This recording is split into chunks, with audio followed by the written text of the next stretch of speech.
Somewhere I Belong, Chapter 22, Threesome. Isaac awoke in the familiar white room that he had visited Luna in many times before. As he looked around, his roommate hurried up to him with a worried look on his face. Isaac, I know you're confused right now, but you have to listen to me. What? We are in terrible, terrible danger, he said as he looked around and started to pant. It's coming. Slow down there. What's going on? Isaac asked as he got to his feet. The man then turned Isaac's face towards a dark blue shadow creeping towards them. What the fuck is that? Fuck should I know? You're the one who's embraced their society, the double said in a grumble. Oh, don't start with that shit again, Isaac yelled. Fine. Point is, we have a big problem, the double said as he looked at the dark cloud. The cloud then morphed into a few odd creatures. Oh, fuck, he said as the beasts charged forward. Well, shit, Isaac groaned. Got any ideas? Me? This is your fucking head, jackass. Think of something. Okay. Exit stage left. Isaac then started to vanish from sight. Oh, don't you dare, you fucker, the man said as Isaac vanished. The beasts then converged on the personality. Well, if you want something done right, then you gotta do it yourself, he said as he snapped his fingers and a shotgun appeared in his hands. Isaac woke up with a pounding headache and two crystal blue eyes looking down at him. Hey, you're awake! Isaac immediately sat up and stared at the pink mare in surprise. Jesus, Pinky, Isaac said as he glared at the pink mare, who sat Indian style. The girl was donning a dark pink t-shirt with bright blue shorts. How did you even get in here? Rainbow Dash found an open window and unlocked the door from the inside. The man cocked an eyebrow at the mare. We've been staying over in shifts. Shifts? Yep. First it was Dashy, then AJ. Twilight was supposed to be next, but she had to talk to Princess Celestia about something, so I came here in her place, the mayor said with a smile. Why would you guys need shifts? He asked with a groan. Isaac then looked around to see that he was in his bedroom and was wearing a different set of clothes. How long have I been out? I'd say around 3 days. Isaac gave a deadpan look at the grinning mare. 3 days? Yep, 3 days. You are a really sound sleeper, she said as she patted him on the head. Mind telling me where the clothes I was wearing went? Oh, that. Rarity used her magic to put some new clothes on you while you were asleep, she said in her usual perky tone. Then I think she had one of my hot sauce cupcakes, 'cause her face was pretty red. Isaac shrugged and quickly got out of bed. The man stretched and grabbed a new set of clothes. How are you feeling anyway? Fine, all things considered, he said as he grabbed a towel. I'm gonna take a quick shower. Make yourself at home. Okie dokie, Loki, she said as Isaac chuckled and closed the door to the bathroom. As Isaac took his shirt off, he saw the scars that covered his body. He grunted and stepped inside the shower. He turned it on and let the warm water wash over his damaged body. Once he was done, he threw on a pair of pants. The man then realized he had forgotten his shirt. He threw the towel over his neck and made his way back to his room. He looked to see Pinky sitting on his bed, looking at some of the movies and video game posters he had set up. Pinky's eyes shrank as she saw the man's scar-riddled body. Sorry, Pinky. Forgot my shirt, he said as he walked over to his dresser. As he put a dark red shirt on, he heard a deflating sound. As he turned back around, he saw that the pink mare's hair was straight and a tad darker than before. Her face also had a glum look to it. You okay, Pinky? He asked in a concerned tone. Yeah, I'm fine. She lied as she tried to smile. I, gotta go to work. See you later, Isaac. I'll let the others know that you're up, she said before zooming out of the room. Isaac heard the front door slam and shrugged. As Pinky got outside, she leaned against the front door and sniffled as she remembered the scars strewn across her friend's body. The baker then slowly made her way back towards the bakery, with her head held low. After the human had a simple bowl of cereal, he sat down in his living room and popped in Dead Space 2 into his console. His character was in the sprawl and was facing off against the boss when he felt something tap on his shoulder. The man jumped high enough to hit the ceiling. As he landed on the couch, clutching his head in pain, he looked up to see Twilight looking at him in confusion. Damn it, Twilight, you never sneak up on a person playing Dead Space, he said in a rough tone. The mare rolled her eyes and let out a sigh. Sorry, Pinky told me that you were awake and I came over to see how you were doing, she said as he sat up on the couch and rubbed his head. Apart from the possible concussion, I'm fine, he said in a calm tone. I also came over to find out something. What's that? Why is Pinky sad? The man looked at the mare in surprise. Pinky. Sad. He said as he cocked an eyebrow. The only way those words match up is if you have is never in between them. Not true. When Pinky gets sad, there are clear visible signs. Isaac connected the dots and his eyes shrank. Would those signs include her hair going straight and darkening? You saw it? Yeah, I just thought it was one of Pinky's pinky senses or something like that, he said with a shrug. What did you do to make her sad? Twilight asked as she looked at the man. Nothing, he said in a defensive tone. I got up, saw that Pinky was here, took a shower, when I went in my room to get my shirt, and... Oh, he said as he facepalmed. You know what's wrong? Yeah, she must have seen my scars, he said in a low tone. I see. That's another thing, she said as she sat down next to him. What happened to you? Which one? He said in a flat tone. Twilight gulped and looked at his right eye. The one over your eye. This eye is a transplant, after my original one was lost. Twilight let out a gasp. How is that possible? The eye itself was damaged. The optic nerve itself was intact. Luckily, when I got back to base, they had one that matched my blood type. He said in a flat tone. Now back to Pinky. I think I know a way to get her back to her old self, Isaac said as he got to his feet. What are you going to do? Simple. I'll just talk to her. This isn't the first time someone has reacted this way to my collection, he said as he made his way towards the door. Twilight got to her feet and followed the human out of his home. How did you get in my house anyway? I didn't hear you come in. Teleportation spell. Honestly, do any of you ever knock? He asked. Twilight rolled her eyes and groaned. By the way, what were you doing? Playing Dead Space 2, he said with a shrug. It's a video game. He said as he was tackled by a familiar Silentpegasus mare. Isaac looked up to see Dash smiling at him. Dude, you're finally up, she said in a happy tone. Yeah, mind getting off me? He asked. And here I thought you liked me being on top of you, she said with a sly grin. Twilight blushed and face-palmed.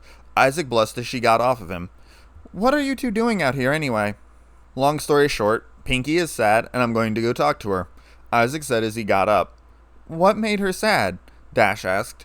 I mean, it takes a lot for Pinky to get sad. Twilight then gulped and looked at the man. It's kind of my fault. Not directly, anyway. Relax, I'll fix it, he said as he walked towards the bakery shop. The two mares followed him until they got to the door. Isaac stopped and turned around to face the mares. Look, guys, this is my mess, and I know how to fix it. So, what do we do? Dash asked. Nothing. Go back to what you guys were doing. I'll take care of this, he said in a calm tone. Listen, pal, Pinky is one of my best friends, and I'm not going to leave her like this, Dash said as she poked his chest. Isaac groaned and let out a sigh. Fine, you two can wait downstairs if you want, but leave the talking to me, he said in a flat tone. The two mares looked at one another and shrugged. Deal, but if she's not better by the time you're done talking, then you're dead, Dash said in a menacing tone. Noted, he said as he walked inside. The three friends then saw Mr. and Mrs. Cake behind the counter. Hey guys. Oh, hello. How can we help you three? Mrs. Cake asked with a warm smile. Is Pinky here? Twilight asked. Yes, she ran upstairs a few minutes ago, Mr. Cake said. She seemed kinda down. Isaac lowered his head. Yeah, that's why we're here, he said in a low tone. I'll go see if I can get her down, Isaac said as he ascended the staircase. Isaac walked up to a bright pink door and let out a sigh as he gave it a few taps. Who is it? Pinky asked in her typical cheery tone. It's Isaac. The man then heard the same deflation noise from before. Can I come in? Isaac waited 2 long minutes before he heard the door click. The human turned the knob and opened the door to see Pinky sitting on her bed with her hair straight. Isaac let out a sigh and closed the door behind him as he entered. Isaac sat down next to the pink mare and let out a sigh. A long silence fell between the two until Isaac finally piped up. I'm sorry. Pinky cocked her head in surprise at the man's words. What do you have to be sorry for? I'm the one who probably overreacted, she said as she hung her head. No, you acted like everyone else who's seen my scars, he said with a shrug. I was careless and I should have kept them covered. Pinky sniffled and rested her head on his shoulder. What happened? Isaac let out a sigh and looked at the mare. Look, Pinky, what happened to me wasn't a pleasant experience, he said in a flat tone. It's painful to talk about. The pink mare then wrapped him in a warm hug and cried into his shoulder. There's no reason for you to be sad. But you're so hurt, she said as she cried. Not your fault, he said in a flat tone. I'm not angry at you, if that's what you're wondering. I'm used to people looking at me in that way, Isaac said as he held his head. The surgery I had to cover up my scars felt like I was erasing a huge part of my life. I didn't want to scare any of you guys off. Pinky then looked at the man in surprise. Scare us off? My scars aren't the most pleasant thing to behold. I've had people run away in pure fear and disgust of me. Pinky gasped and put a hand to her mouth. But they're a part of who I am, whether I like it or not. I guess you think I'm like that then, she said as she held her head low. No, you're too good of a pony to think like that, he said in a reassuring tone. I'm certain that you were just caught off guard and thought that you offended me, am I right? He asked as he stared into her crystal blue eyes. Pinky gave him a hesitant nod. It's fine. You didn't offend me, and even if you think you did, I'd forgive you. Really? She asked in a hope-filled tone. Isaac nodded and smiled at the mare. Pinky's mane seemed to explode and return to its normal, curly, and lighter form. You okay? Yep, thanks, she said as she gave him a light peck on the cheek. The action caused the man to blush a deep red color. No problem, he said with a smile. Come on, we better let Dash know that you're better before she kills me. Pinky giggled at the remark before the two left the pink mare's room. The two walked downstairs to see the other two mares talking amongst one another. The two perked up as they saw the pink mare back to her usual self. Hey guys, you okay, Pinky? Twilight asked. Yep, it was just a big misunderstanding, Pinky said with a smile. Isaac then felt his phone ring. He lifted it up to his ear and pressed the talk button. Hello? Yo, Isaac, it's Vinyl. The man rolled his eyes at the name. Just letting you know that Tavy got back last night and wants to talk.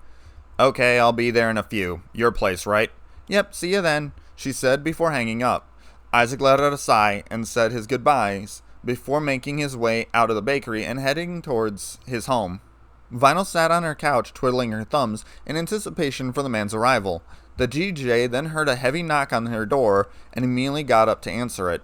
She opened the door to reveal the man with a folder in his right hand. Sup, dude, how are things? She asked as he stepped inside. Oh, you know, got stabbed, almost died, the usual, he said with a shrug. Yeah, I heard about that. How are you feeling? She asked as the two sat down on the couch. Better. Where's this Tavy person at? My name is Octavia. The two then turned around to see a very proper-looking mare with charcoal fur and dark brown hair that hung down to the middle of her back. She was wearing a similar-colored sports jacket and slacks. She was also donning a pink bow tie. You must be Isaac. Yeah, the human said in a nervous tone. He immediately got up and moved on to the opposite couch as Octavia sat next to Vinyl. As Isaac looked at the two, he could only chuckle. Something funny? Octavia asked as she narrowed her eyes. Just seeing the irony here. Vinyl is a DJ, while you're a cellist, he said with a small snicker. Shall we get down to business? She said in a tone that could freeze a volcano. Okay, ouch. The man thought as he let out a sigh. Fair enough. I'm assuming that Vinyl has told you about the night we spent together in Manhattan, correct? Isaac asked in a flat tone. Yes, and I'm far from happy about it, she said as she cast an icy stare at her mare friend. If you're looking to blame someone, then blame me. Isaac perked up. The two mares looked at him in confusion. I'm fairly sure that Vinyl was drunk since she had been DJing long before I got to the party, and I took advantage of that. He lied. Hey, I was stone cold sober, Vinyl yelled. Isaac glared at her and made the throat-slicing gesture with his thumb. Vinyl may be a party animal, but she never drinks while she's working. Apart from those disgusting energy drinks, Vinyl said as she rolled her eyes. There goes that plan. Look, it was a mistake on both our parts, Isaac said with a sigh. I honestly had no idea that she was in a relationship with you. Had I known that, then I wouldn't have slept with her. Octavia looked at the man in confusion. What are you talking about? I'm not angry that you slept with her. Isaac's face contorted in confusion as he looked at the charcoal mare. Wait, what? I'm angry at Vinyl because she didn't invite me to join, she said as she glared at the white unicorn mare. Isaac's brain stopped working as the words left her lips. I was in Manhattan and you were in Trottingham, Vinyl argued. It's not like I can teleport from that far away. Besides, I didn't even know Isaac was there until that day. And you decided to sleep with the thing that headbutted Prince Blueblood, Octavia said.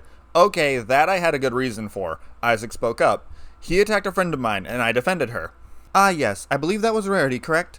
Octavia said as she relaxed her posture. Yes, he slapped her across the face hard enough to leave a large bruise on her cheek. I wasn't about to let a friend suffer while I stood by and did nothing. But he's Celestia's nephew. I don't care if he was her son, for Christ's sake, he said in a stern tone. Plus, I'm on good terms with her for the moment, along with Luna. Twilight and her friends, so I guess I have some leeway. Not a lot, but some, he said with a sigh. Now back to the matter at hand. You said you're angry because Vinyl didn't invite you. Octavia gave him a nod. Wait, I thought you were a lesbian. We're both bisexuals, Tavy corrected him. When we started our relationship, we made an agreement that if one of us would sleep with a stallion, then we'd both be involved. Isaac's right eye twitched as he processed the information.